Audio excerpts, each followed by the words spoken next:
few people starting to come in. Welcome everybody who's arriving. We'll get started shortly once folks have arrived.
Hi everybody who's arriving, welcome. We're just seeing people trickle in to this session, and once I see a few more people we can get started, so hold on tight.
Okay, I'll get started with introductions and a few housekeeping notes, and I'm sure some more people will join us as we go. Hello everybody, thank you so much for joining us for this special event, special workshop with Victoria and West Shore Child and Youth Mental Health Clinicians. My name is Beatrice Toner and I'm the Community Engagement Coordinator at Saanich Neighbourhood Place. We're a nonprofit organization that has served families and children in Saanich and Greater Victoria for over 25 years. And our programs and services have changed a lot since the beginning of the pandemic, but we're really excited to be able to continue offering some parent information sessions with child and youth mental health. They've been really popular in the past, and so glad to have you all here. We have with us today 3 clinicians from child and youth mental health, Dr. Marei Perrin, Dr. Jackie Bush, and Heather Vale. So thank you all for being here. Before I do kind of launch into that, the presentation, I want to note a few housekeeping things. So anybody joining us, you can you're probably on Zoom here. We're also broadcasting live over our Facebook page, so that will be available for some folks too, if that's an easier platform. If you have any questions during the presentation, I invite you to use the Q&A function on Zoom, and that will enable us to see the questions. They'll be anonymous to other participants, but we'll see them and then we'll answer them at the right moments. We'll probably be saving most of the questions to the end. And so yeah, feel free to write questions at any point during the presentation. We'll be able to see them and get to them near the end. If anything goes wrong with the Zoom, you can find us also, as I said, on Facebook, if that's easier. And finally, if you're only able to see one of the speakers at a time, so you should be able to see the presentation, the PowerPoint, but if you can only see one of the presenters, there should be an option that says grid view instead of speaker view, and that way you can see all of the panelists today. And finally, I want to thank United Way of Greater Victoria and Children's Health Foundation that provide the funding to make these kinds of events happen, so thank you to that. And without further ado, let's get started. I'll let you guys take it away. Great. Thank you all very much for joining us today. This is a new way of doing things for us, and we're really excited to be able to do it this way, virtually. So we want to talk a little bit about parenting during COVID. It looks a lot different, and you've probably all experienced this at that point. Our children are with us for more hours in the day than normal. And while this can bring new stresses, it can bring new opportunities. So today we thought it's not going to be easy, but what if we focus on what we can do instead of what we can't? We can support our children's health, learning, and development, even if we can't be their teachers. We can rebuild relationships with ourselves, our children, our families, and our communities, even if we can't be out and about as much as we'd like to be. And we can do this if we work together, take it one step at a time, and focus on eating well, sleeping well, and playing. So welcome. Our goals for today are to enhance parental self-care and coping, create and maintain a sense of safety, and understand how to talk to your children about COVID-19. Lofty goals, but we're hoping we can help in some ways. Next. So, as Heather said, our first goal is to talk about enhancing parental self-care and coping. And we want to focus on this for, I would say, two main reasons. One is that as caregivers and human beings, you're all going through this stressful time of COVID like your kids are. And so you have some anxieties, worries, stresses that you're trying to cope with at the same time as helping your kid cope. And so we want to really emphasize the importance of trying to take care of yourself during this time as well. And the second reason is that we know that for kids going through a stressful time, the presence of a secure, supportive adult is really key to helping them cope well with the stressful event that they're experiencing. So those are the two main reasons we want to focus on, for a good chunk of this, on enhancing parental self-care and coping. Okay, next please. So just an outline of what we're going to cover in this brief section is we're going to talk about the oxygen mask metaphor, which I'll touch on in a second. We'll talk about collecting your facts so that you have accurate information, and this can be an ongoing process as the COVID situation changes and new information is coming out almost on a daily basis. The importance of staying in touch with loved ones and other important people in your life, as well as your coworkers, teachers for your kids, and other involved people in your life. Focus on what you can control. That's going to be a big one that we focus on. And also how to look for the positive, which can sound a bit counterintuitive, but as many people are discovering, there can be some silver linings or positives that can come out of this unusual situation that we're all finding ourselves in. I know for me, it's been reconnecting or connecting more with family members that in the busy day-to-day life I may have neglected over time, and friends too. So really making that concerted effort to connect with them has been, for me personally, a positive outcome of this situation. Next, please. Okay, so the oxygen mask metaphor, many of you probably know that when you take a flight on a plane, the announcer says, in the event that you need the oxygen masks come down, please put one over yourself before putting one over your child or your loved one. And we like this metaphor because it really speaks to the importance of taking care of yourself first before you can take care of your kids. Because if you're depleted, if you're so stressed that you feel empty, then you don't have a lot left over to give to kids. And so you can't give away what you don't have. So the importance of taking care of yourself, replenishing your energy, doing those self-care things that you need to do for yourself become even more important during this stressful period. Okay.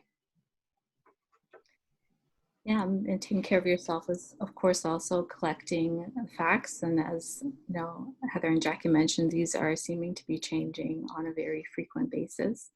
And it's easy to get really overwhelmed with all the information that is out there on the net and so easily accessible to these days. So, being quite selective about these are the credible news sources I'm going to consult. These are the local public health authorities that are providing information as it becomes available to help in your decision making of keeping your family and your children safe. And limiting that time on media can be really helpful to curb a little bit that overwhelm that I think we all feel from time to time as the facts are rolling in.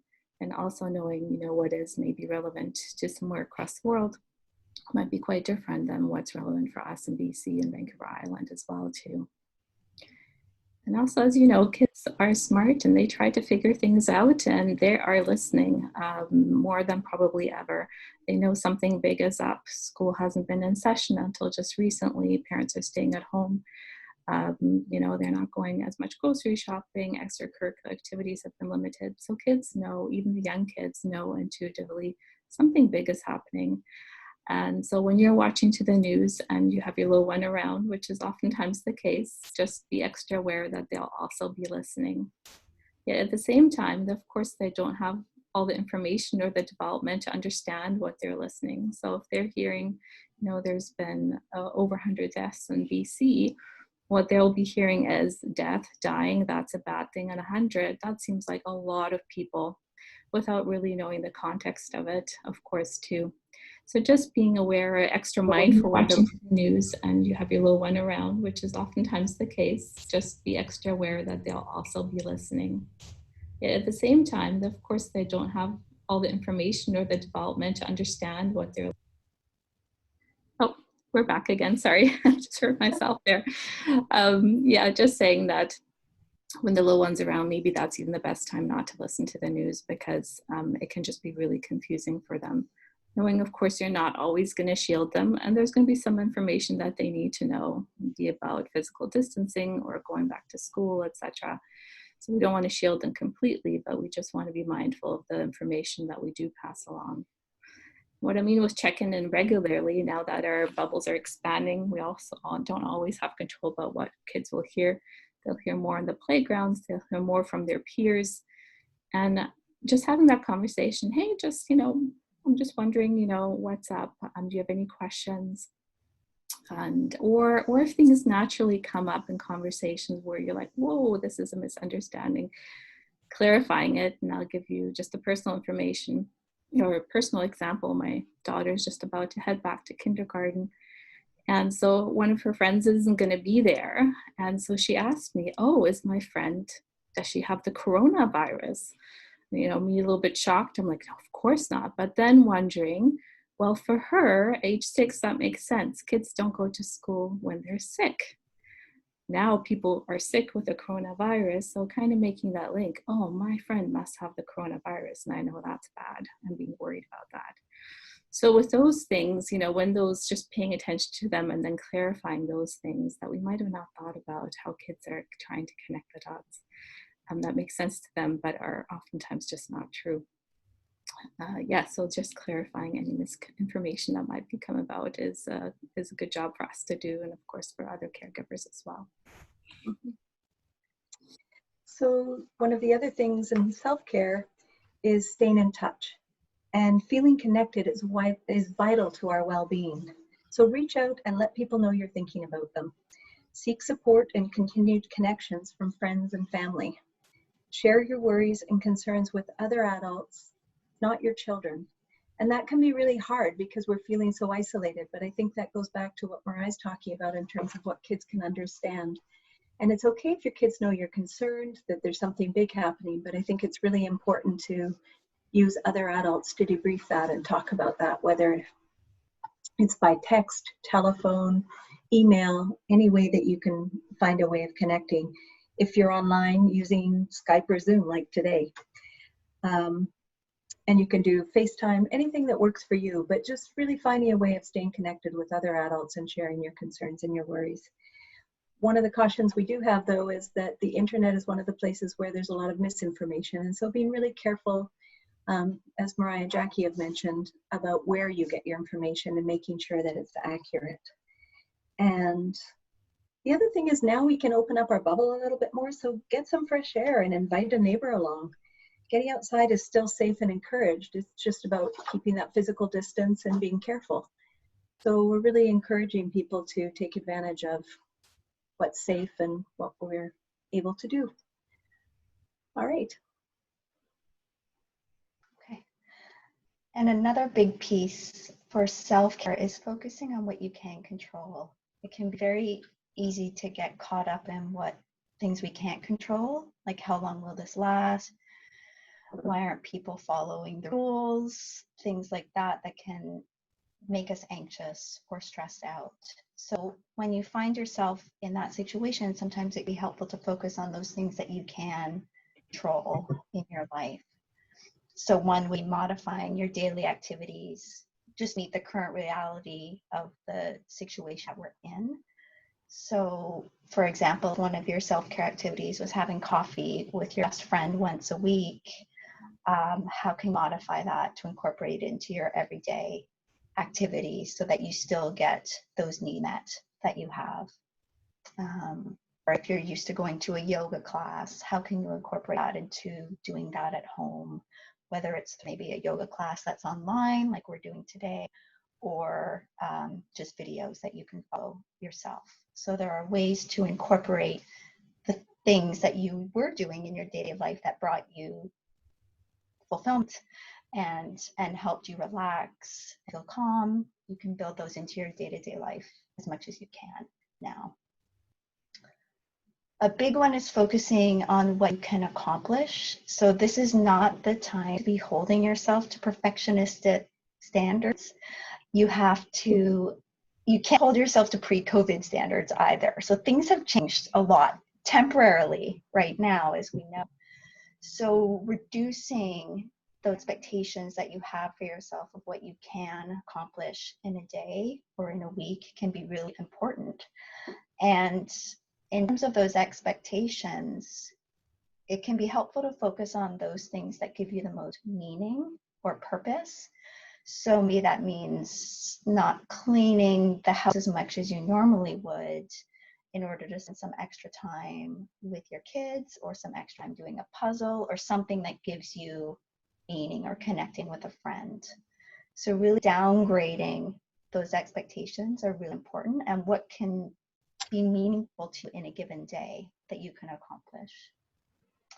And giving yourself small breaks are really important throughout the day, not just after the kids have gone to bed, but throughout the day as much as you can, even if it's just a quick walk on the block or a quick dashing into the bathroom to read your book for 10 minutes, those kinds of little breaks that can be helpful just throughout the day to help give you time to take some deep breaths and feel settled and calmer. And those are things you can control. You can set the schedule for the family. You can set your expectations and what you're going to do in a given day. And that can be really dashing into the bathroom to read your book for 10 minutes. Oh, I just heard myself again. Can you hear me? Mm-hmm. Okay. One more thing I'm going to say is practice forgiveness and self-passion as well. So if you're feeling like, oh, this day was just kind of a disaster, we were all in our pajamas all day, we spent too much time watching TV. Some days it's just about getting through the day and surviving, and that's okay. Tomorrow is another day. So it can be really important to be kind to yourself in these times. Okay. Like I already alluded at the beginning that, it's such an unusual time right now. And I think trying to shift our mind a little bit to see, hey, what are some of the cool things, the positive things, the things that have come out of this that wouldn't have happened if COVID hadn't happened. And I know I'm not saying that to discount some of the really hard stuff that has happened to a lot of families, and that a lot of families are really struggling. And yet also we hear, of these niches of really opportunities, and, some of them around, yes, I can't go to work and I'm stuck with my kids. However, I also don't have that time pressure of, rushing to get them to school in the morning and then to run to my job and then to have meetings and rush back home. So here I am just home with them and can just connect with them and maybe even, get to know them more. Never have we spent so much time with our kids, and kids have spent time with us and getting to know us without hopefully without that daily expectation that we had pre-COVID around getting things done as much. And for kids, I think it's been a really beautiful blessing, actually, a really beautiful thing for them. We're not on holidays, obviously, but it has a little bit that feel of not having as much time pressure that we see kids actually really flourish under with it too. And it's about us adults being able to switch off that I need to do all this stuff with that. So I know definitely spending more time with your family has some real positive impact for the kids that are really oftentimes seeking out connections more with important caregivers in their life. And then for adults, having more time maybe for those, hobbies that you always wanted to get to and just never had time to do, or wanting to read that book, never had time. So helping to shift our perspective to what are some of the good things. Maybe I don't wish for COVID-19, of course, to happen, but what are some, now that it's here and we are in that situation, what are some of the positive things that have happened and that I can remind myself as we go through the journey of COVID-19 all together. Next. All right. So Face COVID is a set of practical steps for responding effectively to the coronavirus. And we wanted to, instead of you guys having to listen to us, we wanted to play a video so that you could get a sense of some of the things we've already talked about. And you can find this on YouTube. Go for it, B.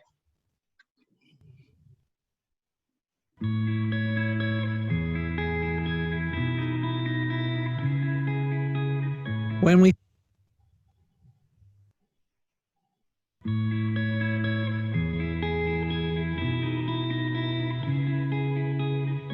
we face a crisis of any sort, fear and anxiety are inevitable.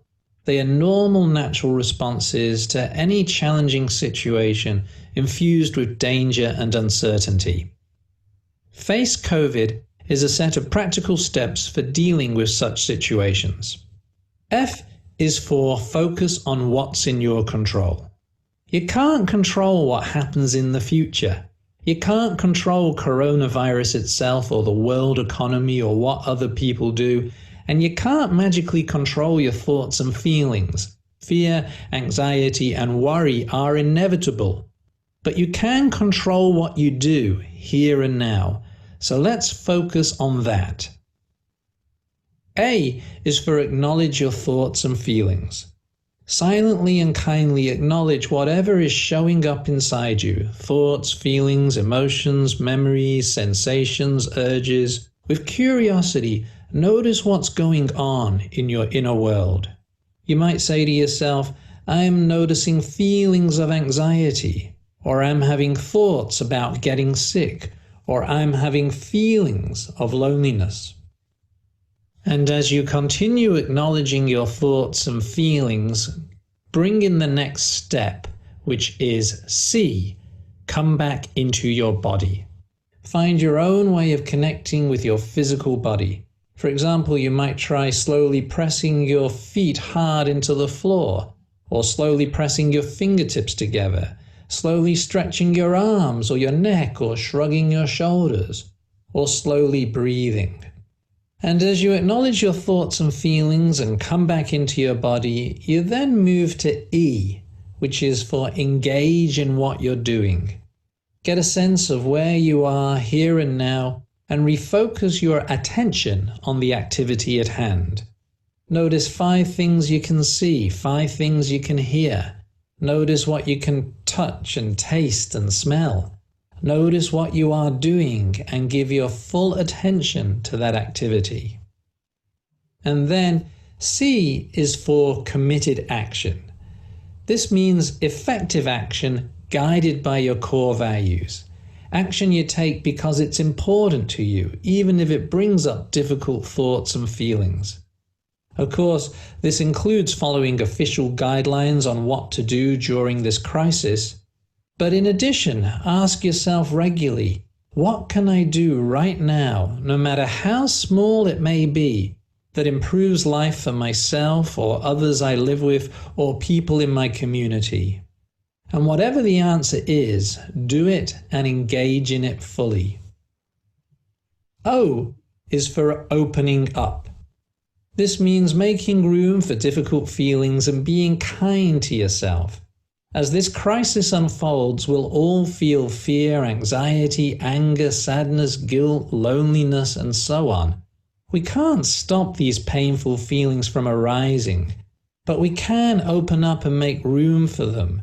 Acknowledge they are normal, allow them to be there even though they hurt, and treat ourselves kindly. Consider what are kind words you can say to yourself and kind things you can do for yourself to help you cope with this suffering. V is for values. Committed action should be guided by your core values. What do you want to stand for in the face of this crisis? What sort of person do you want to be as you go through this? How do you want to treat yourself and others? Your values might include love, respect, humor, patience, courage, honesty, caring, openness, kindness, compassion, or numerous others. Look for ways to sprinkle your values into your day and let them guide and motivate your actions. I is for identify resources. Identify resources for help, assistance, support, and advice. This includes friends, family, neighbors, health professionals, and emergency services. Make sure you know the emergency helpline phone numbers, including those for psychological help if required. D is for disinfect and distance. Remember to disinfect regularly and practice physical distancing for the greater good of your community. Please run through the steps of Face COVID as often as you can for the benefit of yourself, your loved ones, and all the people in your community.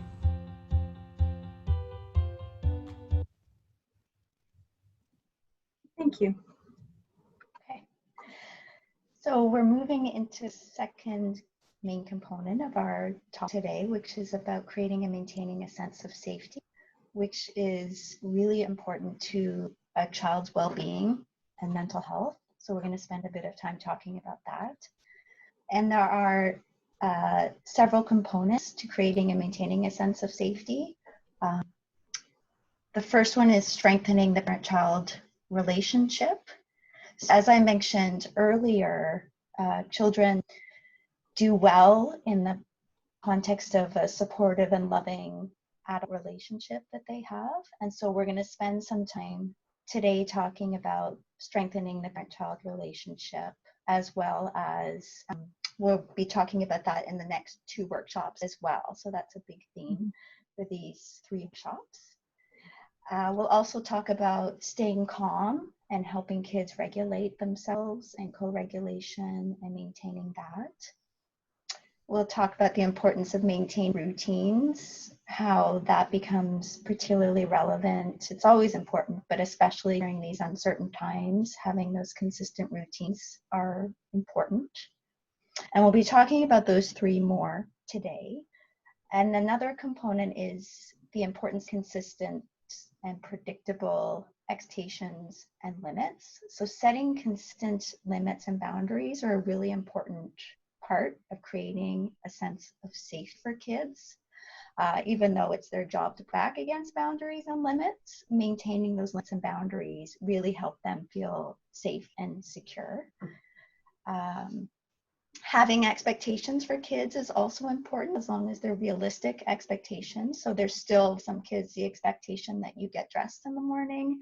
For some kids, if their role is to set the table, then they still set the table, pick up their toys. Whatever those expectations that have been established for them are really important to keep going and having for them during this time. Having those expectations and having jobs to do for kids can be really helpful for them also, feeling like they're contributing and they feel like they have some control over their day-to-day life, which can be helpful. Giving choices to kids can also be very helpful in creating a sense of safety for them, because it helps them feel like they have control as well. And you want to make sure that these are developmentally appropriate. So for younger kids, it could be you like grapes or strawberries for your snack, or do you want to wear your blue shirt or your Popeye shirt? Whatever those choices you sprinkle throughout the day for them can help them feel like they have some control in a situation that's feeling a little bit uneasy, because things are different and things seem to be changing as well. Be realistic in your expectations. So for example, you might have a child that has a really high energy level, so staying inside for long periods of time doing the school assignments that are being given can be quite challenging. And so maybe it's okay to let your child spend time outside in the backyard, or as Heather was saying, things are opening up now, so we may be able to go hikes or go for longer walks, even that maybe means some of the schoolwork didn't get done. So I think being mindful of your particular child and those needs that that child has can be important in figuring out what those expectations of your kids might be. And being playful, I think, is a really important piece as well. And so there's being playful in terms of having playtime with your kids when you're actually playing with your kids. And we'll talk more about that in future sessions as well.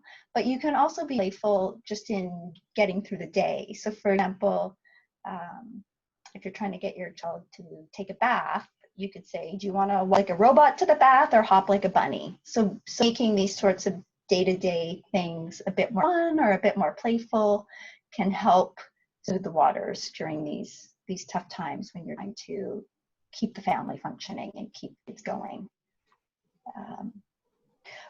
But it's also important to note that you can't expect to have these skills and abilities all along. So you have times where you just need to let things go, or you need to do something for yourself. So again, we're not expecting perfection here at all. I want to just hammer that point home, that being kind to yourself and just doing the best with these things as you can will be really important.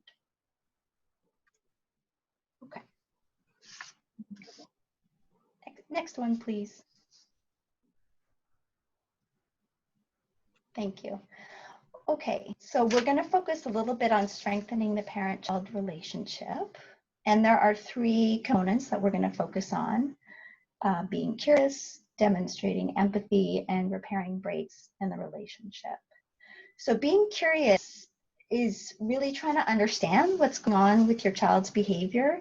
So if we think about behavior as communication, as I'm sure many of you might have heard that expression before, being curious is sort of thinking, taking a step back and thinking, what is my child trying to communicate here?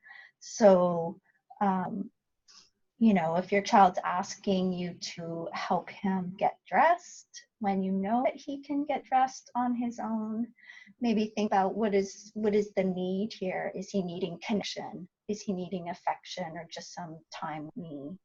And that's why he's asking. That's his way of asking for that.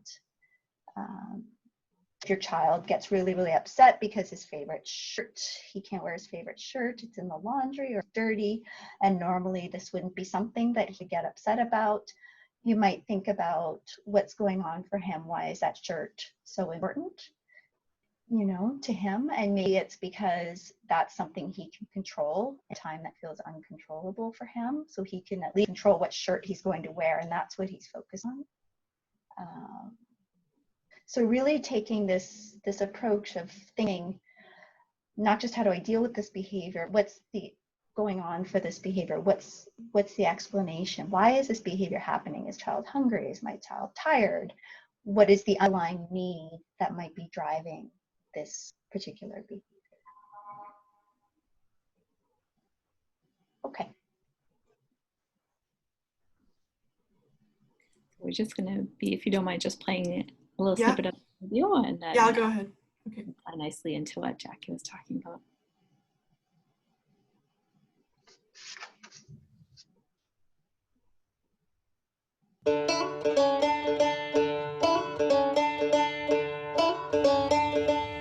As parents, we've all asked these kinds of questions. How can I stop my child behaving like this? What do I do to manage her behavior? Is there something wrong with him? Why would she behave like this just to get attention? But what if the problem lies in the question? If instead we ask, how can I improve my relationship with my child? And what is her behavior telling me? We start to see that the need for attention is actually a need for connection. A child's behavior is in fact a form of communication, and it is driven by this need for an emotional connection. Children need emotional connection with their parent as a secure base to go and explore the world, and they need it to be a safe haven to come back to when things get too difficult. It's possible to control your child's behavior by threats, rules, and rewards, but stickers, treats, and time out lose their effectiveness eventually. The thing that really changes them is your presence and unconditional love. The bottom line is, they are more likely to behave well when they're feeling secure in their emotional connectedness and safe in our love. Love isn't just a warm, fluffy feeling, and it certainly doesn't mean giving in to them. Far from it. Your children need you to be bigger, stronger, wiser, and kind, so you can both set limits and take the time to understand your child's emotional world and respond to it, helping them make sense of their mess and confusion. Great. Thank you. So that video, I think we picked that because we know, because of these times right now, it would be really surprising if kids aren't feeling some of that uncertainty as well too. And, you know, big change for them, for example, this month is for some of them to go back to school or to go back to preschool or daycare. And so we would expect some more fussiness, irritability-ness, kind of clinginess, just not quite feeling themselves, a little bit more needing you, not being quite as independent as maybe when during some of their best days. And just, again, going back to, you know, I wonder what's going on, just kind of fostering that curiosity for them and trying to meet that need. You'll see probably pretty powerful effects of the child then feeling, okay, my mom, my dad got my back here. I'm okay. I can venture back out in the world. I can go back to school, or I can go back doing those, you know, spelling activities or whatnot that feeling extra stressful right now because I haven't been doing them for a while. So yes, just a little bit of a shift of a way of thinking for children's development. That seems to be quite helpful for them. Thanks, Marei. So the other thing we wanted to touch on today is empathy. And one of the things I would say about empathy is that it isn't a technique, but a state of mind. And modeling empathy for your children helps your child develop their own capacity. So it's critical to all relationships. It teaches children about emotions and relationships, even before they've acquired language. So those of you with a baby right now, you're teaching them that as you go along. We're going to show you a video, a Brene Brown video. Some of you have probably already seen it, but it kind of captures it really well. And yeah, just kind of take a look, see what you find, and we'll come back to a couple of points. Thanks, Bea.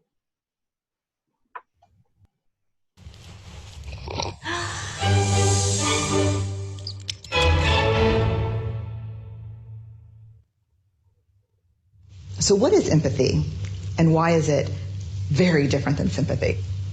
Empathy fuels connection. Sympathy drives disconnection. Empathy, it's very interesting. Teresa Wiseman is a nursing scholar who studied professions, very diverse professions where empathy is relevant, and came up with 4 qualities of empathy.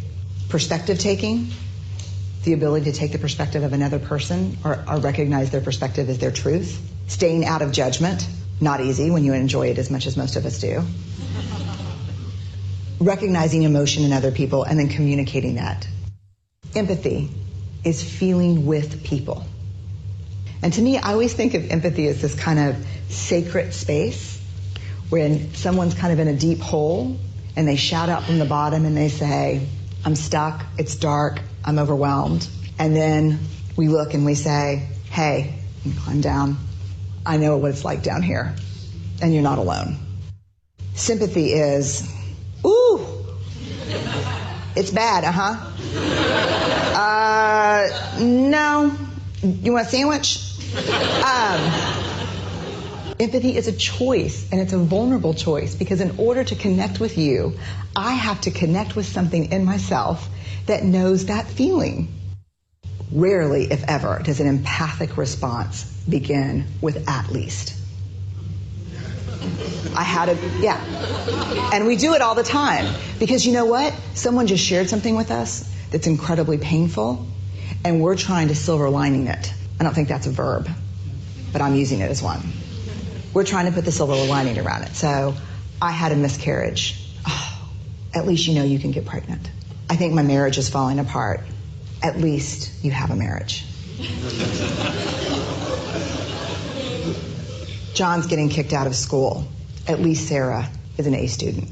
But one of the things we do sometimes in the face of very difficult conversations is we try to make things better.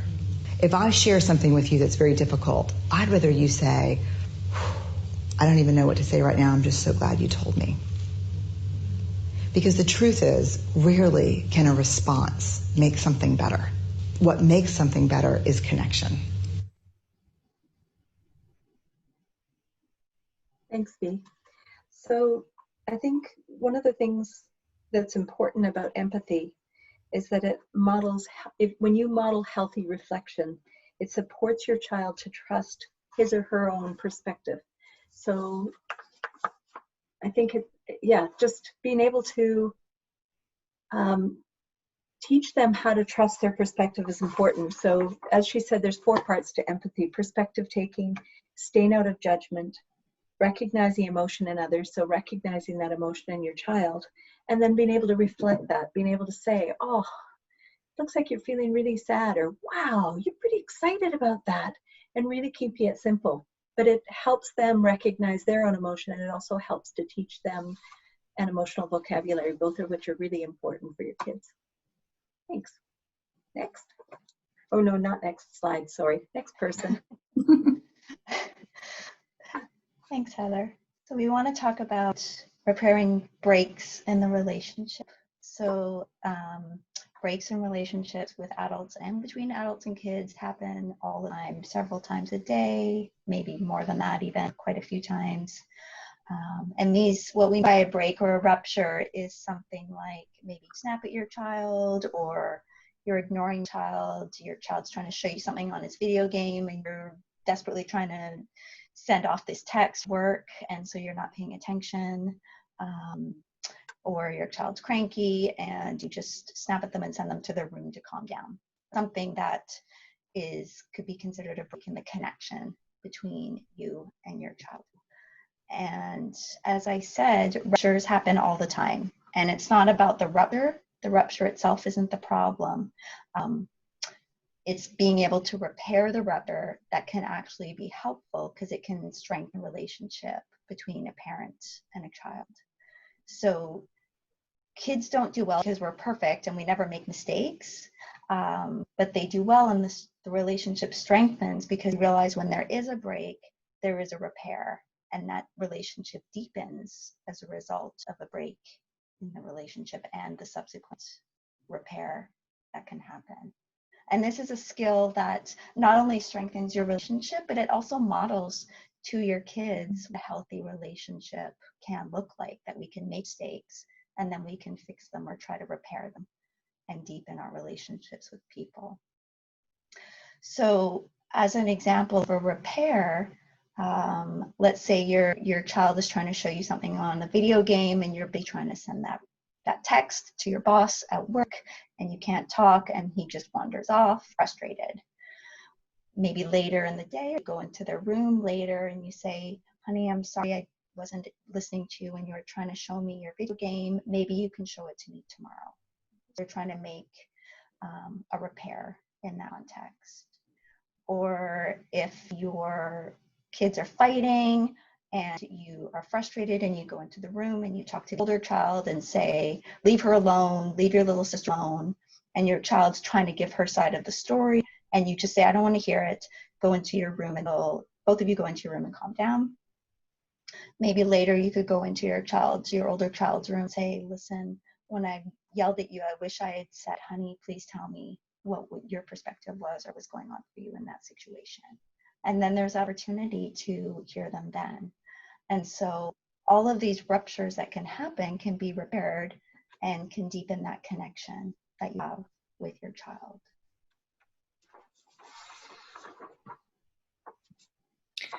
This is something we tell kids often, be calm down. And as we know as adults, really hard to do. So, and like Jackie said, we don't expect for people to always be Zen. It's just not going to happen. Having said that, though, for parents to do some of their individual work as well, too, if that is really difficult, might be very much worthwhile. And times like these, or whenever things aren't the status quo, kids are going to be looking to you to understand how they should feel. What I mean by that, if there's ambiguity in the situation and they're not quite sure, this is the first time we had coronavirus, this is the first time all these changes are happening, they don't know how to make sense out of that. But what they'll do is they'll look to you as their big person that knows everything in their minds, right? How to feel. So if you are able to show confidence that we got this, it might be a bit bumpy, but ultimately we'll be okay. The kids will feel that and will also internalize that for themselves. On the contrary, if you're feeling very, very stressed and the kids are also seeing that, that's signaling to them, Dad is really worried. There's something big to be worried about. So just being mindful that you have amazing power really over your children to facilitate that they feel okay with it. And it's okay, even if you don't totally feel okay, it's okay to fake it kind of until you make it as well in front of your kids. And as Heather said, to seek out those peer support systems if you're feeling really overwhelmed. But for the kids to have that bigger, stronger, wiser, kind of person that seems to have things under control can really help them also feel like things are okay. So being that helpful role model for them, and sometimes even practicing some mindfulness activities with your kids to help with a kid, to teach them kind of, oh, this is some things that we can do to become more present and to feel less overwhelmed, can be very powerful. Do next slide, B. So co-regulation is a really big topic. We're just going to touch on it here briefly. We'll talk a little bit more in the next two presentations as well. But over time, we've realized that this concept of self-regulation really develops when there's been really good co-regulation for a lot of years. So we know from infant babies, we wouldn't expect a baby to calm themselves down. Instead, they need the mom or dad or warm caregiver to help them organize their feelings and to feel okay again. Same thing happens in early childhood and into middle childhood as well, even beyond. So if you think about yourself and you're having a really rough day, and let's say you are lucky to have a supportive partner that can kind of give you a hug and not even try to problem solve for you, but just kind of be there, you usually can feel much better faster than if you're trying to figure out for yourself. So we have the same thing for kids, that co-regulation piece, meaning there's somebody there that can help me with my feelings, that consistently, not 100% of the time, like Jackie said, we don't expect that, doesn't happen, but that you know, maybe 30% of the time will be there to help me figure this out, that I'm not alone with these big overwhelming feelings, can help that they then learn the tools to do it themselves later on, which is what we're striving for. And next. So how to co-regulate. You know your kids best. So you know their signs, you know their cues with it too. So being kind of seeing that, let's say they're getting a little bit activated or whatnot, and stepping kind of in a little bit, saying, hey, what's up? Actually, I'll give you an example. I like to work with examples. So let's say school is starting and, you know, maybe my kids already expressed a little bit hesitation about going back to school. They've been out for 2.5 months. That's a year. That's years for kids. It's a new world. It's different. So of course there are going to be some kids, not all, might be a bit hesitant. So we might pull up to the school building. I can kind of already see they're a bit more clingy today. You know, getting dressed, taking longer. We're kind of running late. So I'm watching for their cues, and I know he's getting a little bit more agitated. So might have to spend that little bit extra time saying, hey buddy, I get it. It's first day back at school. No wonder, you know, I'd be a bit nervous too. Things are going to look a little different. We'll figure this out together. So I will provide support, but I wouldn't provide too much support in the sense, I wouldn't say, let's not go. I would say, we'll figure it out. So let's maybe pull the teacher aside, or maybe I can wait here for a little bit longer, get some individual attention to give the child over to another caring adult. So that's kind of what we mean. We don't want to save them from their emotions, because they need to learn how to deal with emotions, but we also don't want them to drown in the emotions. So just giving that right level of support is what we're thinking about when we think about co-regulation. Next slide. This is just a neat little graphic, and sometimes some acronyms to remember things. So knowing when your child is really dysregulated, what happened is something happened in the environment that sent a signal kind of to the brain saying, help me, big alarm, danger, danger. Might not really be danger, it might just be school, but to the kid, it'll be danger. So when your child or ourselves are in that state of dysregulation, they actually can't really hear us, as you probably have, have some examples that you could draw on. They can't really listen. Their comprehension is not where it's usually at, and coping is not going well. So when your child is so elevated, then what we need to do, what we want to do, is try to bring them a little bit down again, so that then they can do the problem solving with us. And how we do that is that those 3 R's. So we have the regulate, so I'm here for you, so focusing on something soothing, maybe giving a hug, giving them some space, it's those 5-10 minutes invested pays off a lot later on. Relating, hey, I get it, no wonder you're feeling all jittery in your tummy right now. You haven't seen these people in a long time, or maybe you're even excited about it too, and it's all mixed up. So you want to relate to them, so they're like, oh yeah, mom or dad gets it. And then once they're a little bit calmer, that's then the time to reason, to figure out a plan about how to move forward as well. So just knowing when a child is really dysregulated, usually we're really good at trying to reason with them right away and can problem solve, want to problem solve right away, but they're not in that space. And sometimes when we try that with good intention, it just escalates them further, and then we all get really stuck with it too. Okay, next. All right, so we're going to talk a little bit about mindfulness. I'm aware of the time, so I'm not going to spend as much time on this as I'd hoped. We want to make sure we get to the other parts, like talking to your children about COVID, and we'll make sure we touch on mindfulness in the next couple of presentations that we do. So it reduces anxiety and promotes happiness, and that's true for both kids and adults, and it's completely natural and has no known negative side effects and plenty of benefits for the body, brain, and spirit. So it's one of those things that you can use that's really helpful. It helps you develop a habit of being peaceful, kind, and accepting, and will also help your child do that.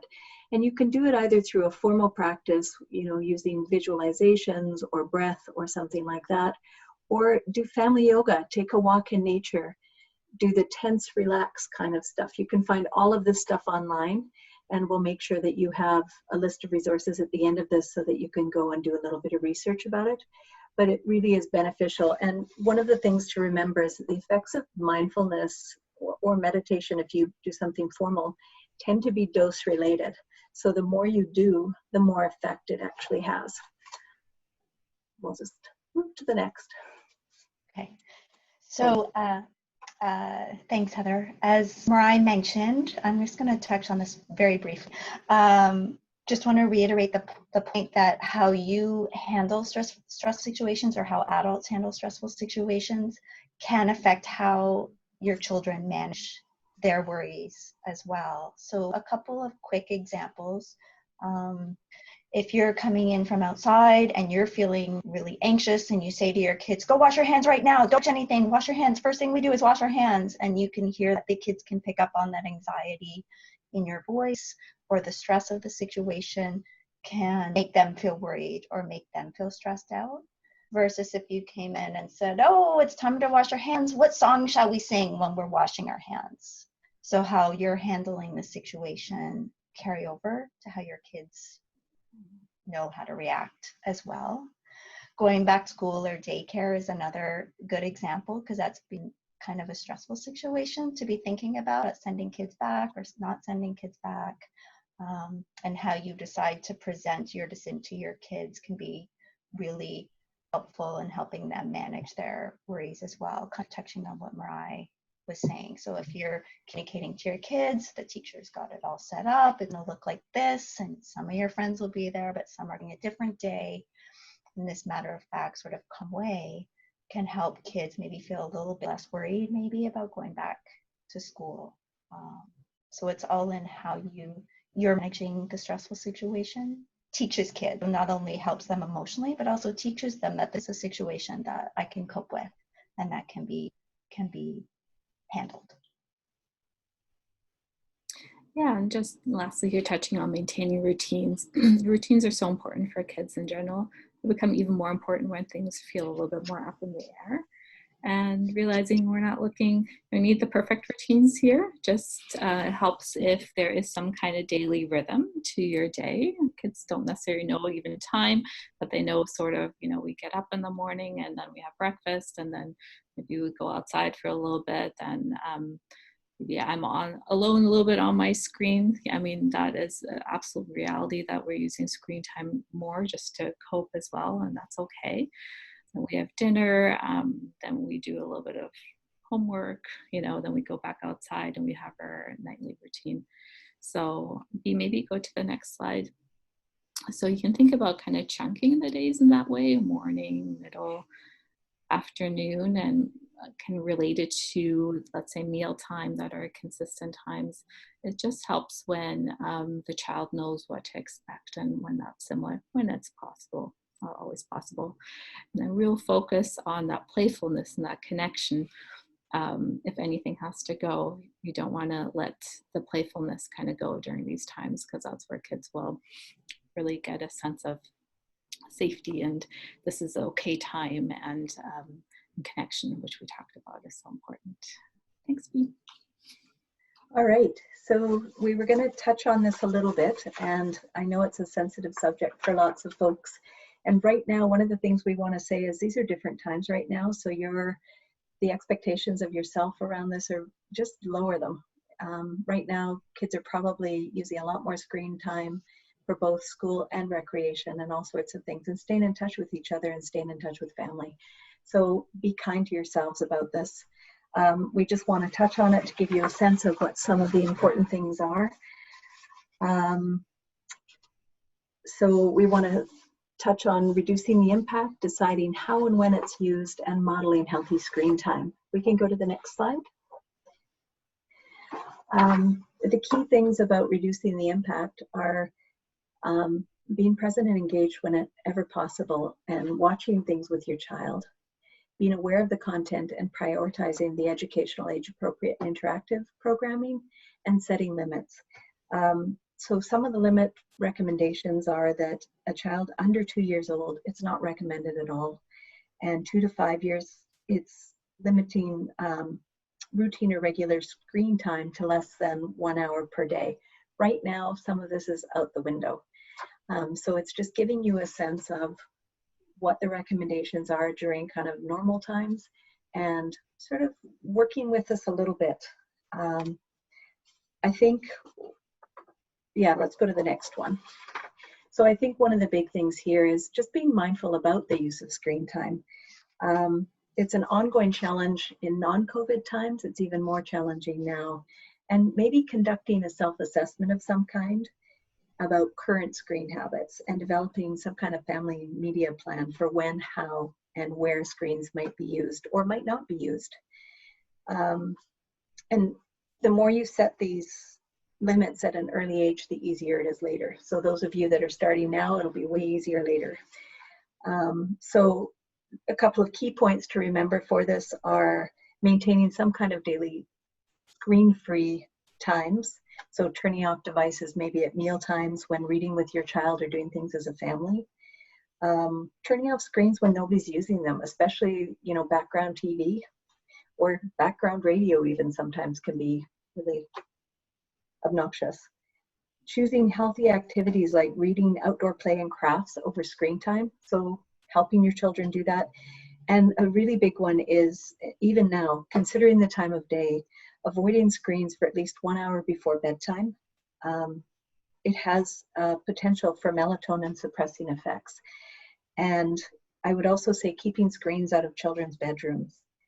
So those are really the big ones to keep in mind right now. And we are going to touch a little bit more on screen time again during the next presentation. And as we've been talking about in terms of being a role model for co-regulation, for staying calm, all of these things, again, you can be a great role model for your kids in terms of healthy screen use. So the more you model screen-free times, the easier it is for them. And yeah, we'll touch on this a little bit more during the next one. I'm going to save it. Thanks. Okay. So our last piece, just talking about how to talk to your kids about COVID. And many of you may have had conversations with your kids about this already. Some of you may not, but we thought it was important to talk about it, about ways to talk about it. Even though we're moving into opening up a little bit more, there's still lots of conversations to be having with kids about COVID. Next slide, please, B. Thank you. So a couple of pointers to keep in mind is you want to plan how you want to discuss COVID with your kids.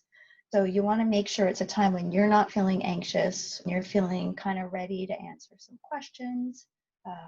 You want to keep in mind the different ages of your kids. So if you have older kids, be aware that they may have more questions and handle more information than younger kids. So you want to be mindful of that. Hold discussions in comfortable, familiar places, wherever your family likes to gather. It might be in den, it might be around the kitchen table, whatever's a comfortable, familiar place. Out in the garden, wherever is comfortable for you. I already talked about the separate discussions with younger kids.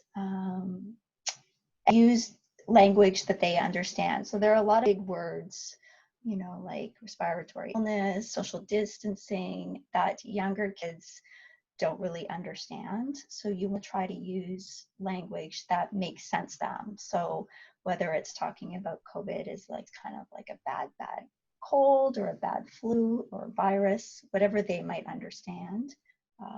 And you could talk about social distancing, as we need to have, you know, our own space bubble, and make sure that we aren't a space invader in somebody else's space. So helping them to understand in a concrete way what social distancing means. Next slide, please, B. And some of the information that you want to include and make sure it's developmentally appropriate. And I should mention, we have some, there are some really good stories and comics that have been put out that explain COVID. So we're planning to send out those sources. They're free, and you can ask those online. And that can be really helpful in having these conversations with younger kids in particular. So there are some certain things you want to cover in your conversation. It's important to get a sense of what your kids might already be thinking COVID is, because they can come up with, they can have misinformation or misunderstandings of what it is. So you want to be careful or think about how you're going to explain it, what it is, how it's contracted, the possible dangers, in a developmentally appropriate way. So not too much information for young kids. And the important piece to focus on are the last two pieces, which are the protective steps being taken by the community, especially as they're heading back out into school, or they might be worried if parents are going back to work. What are those protective steps being taken in the community?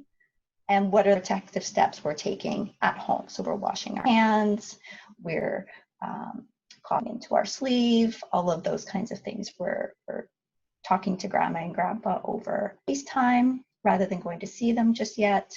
So what are those protective steps that everybody's taking? Because that can help kids feel empowered and feel like it's not as scary, because there are things that they can do, that people can do to help offset the virus.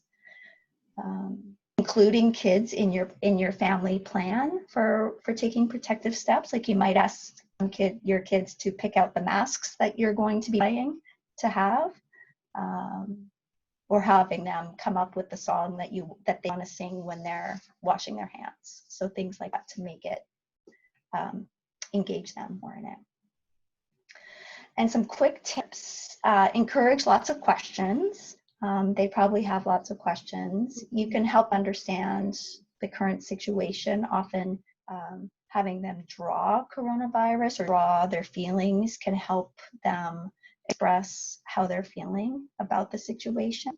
You can play games where they have to answer questions like, tell me 2 things you don't like about the changes or the new rules about COVID. Tell me what you're looking forward to when COVID is over, those kinds of things that you can engage them to help them talk about how they're feeling. 2 things that make you feel sad. It's important to validate feelings, so let them know that it's completely understandable to feel nervous, worried, frustrated, bored, maybe angry, because they've lost some of the things that they like to do, like they don't get to play baseball anymore right now, they don't get to see their friends in person. So helping to validate, yeah, no wonder you're feeling really frustrated because baseball is your favorite sport and it's been canceled this year. You know, helping them feel like get it, like Marei was saying earlier, that you understand where they're coming from. Clarify misinformation and misunderstandings. And as the situation is changing, it's really important to keep checking back in with them to see what else they may be having questions. Marei's example of her daughter going back to school, as they're opening up new questions, conversations can be important to have. Okay, thanks, Bea. So just a quick mention, you know, there's been a lot of loss for all of us in different ways over the 2.5 months, and loss from, you know, jobs, businesses, freedoms, friendships, in terms of how to connect. So loss in a really big way with that too. And whenever there's loss, oftentimes there's also grief. And for grief, we really need to reach out to support each other, reach out to your friends and family. And if there has been a loss in your family or a death of a loved one, not even necessarily to COVID-19, but finding that whenever there is, let's say, grandfather or mother, great aunt passing at this time, can make it even harder right now for families, because we can't go through the traditional ways of grieving that we usually do, which oftentimes involves, you know, physically hugging people and having celebrations of life or together, and we can't do that. So just knowing there's different ways that we can still honor a death of a loved one or honor our own grieving process around some other areas. And just, you know, knowing that professional counseling can be very helpful and navigating those areas of loss, and counseling is still available online or now starting again in person for some counselors. So just really encouraging you. I know that first step can be really hard, but if you're finding that you're really struggling and reaching out to friends and family have tried that, but you're still having some real sadness or debility about some things, I would absolutely encourage to reach out for yourself because there's help out there. And last, just our gentle reminders for you. Take it as it comes, do your best, reach out for help. offer others help, and remember, you can always stop, take a breath, apologize, and start over. And I just want to say thank you for joining us today. And I'm so sorry that we ran over. This was new for us, but I'm really excited to share this information. We did skip over a little bit of content, but we'll be able to add that into the next couple of presentations. And I know Jackie has to go, but Marei and I can stay and answer some questions if you have any. So thank you for your patience with us and hanging in with us. This is so new and different. Yeah, thank you all for you. Thank you, Jackie. I know you have to go. We'll see you next time. So as Heather said, we have some time for questions if you have any. There haven't been any coming through the Q&A function yet, but I'll give you a few minutes for anybody that was sort of pondering and wants to formulate questions. If you think of any questions after closing the talk today, but you're planning on joining one of the next two, feel free to send us an email. The email my email is in the place that you would have registered, either through Eventbrite or Facebook. So feel free to contact us. However you reach us, it'll come to us. That's no problem. Let me see. Any questions? And we are also going to make the PowerPoint presentation available to you guys as well. And Yes. wanted you to know that. So if you missed anything or we skimmed over something or you thought, oh, what was that? B will find a way of getting it out to you. That's right. So both the PowerPoint will be available, all of these sources, and I'll link to the videos also. And then this is being recorded, so we'll have it up on our YouTube channel and then linked to our Facebook and website for Saanich Neighbourhood Place. So if you want to watch it again or just rewatch a certain portion, that'll be available online for next few months. So still no questions, so I feel that we can say that it's the end. It's a lot of information to process, so yeah, we look forward to the next two sessions. The next one is on June 16th, is that right? Yeah. And there's still lots of room to register if you haven't already. So we hope to see you there. Thank you so much, Heather. Thank you so much, Marei. And have a lovely rest of your day. Thanks, everybody. Thank you. You too. Take care. Bye-bye. Bye.